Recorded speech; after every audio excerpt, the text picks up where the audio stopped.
Okay, so that was time. Okay, now the next tip or trick is middle mouse button drag. Let me show you what that does. So if I open a few terminals, usually when you want to drag a window, you have to press super and left mouse button to drag it around.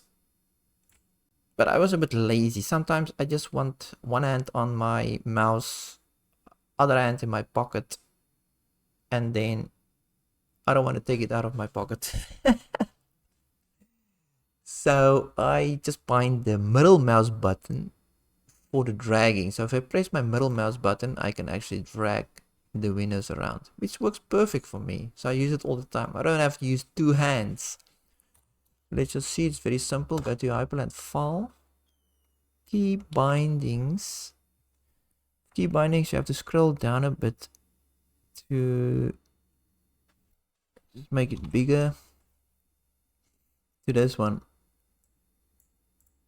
So it's move resize windows with main mod, left mouse button, right mouse button, and dragging. So you by default you will get this first two lines, and then the third line I had to put in myself. So what it does is 272 is a left mouse button reference, and 273 is the right mouse button.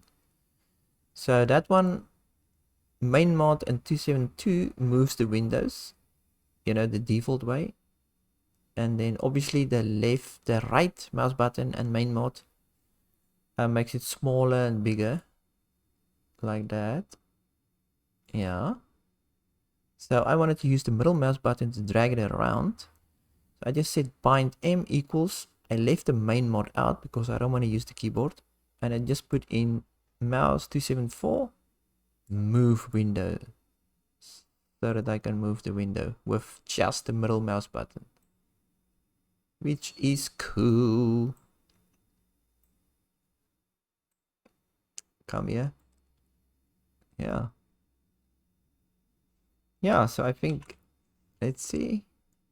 Yeah, so I can even drag this scratch pad with the middle mouse button. Whee! It's pretty cool. See the other one? Yeah. Depends on where you drag it. Now it will drop down there in that spot. Pretty crazy. There's probably a way to reset it, but fuck it.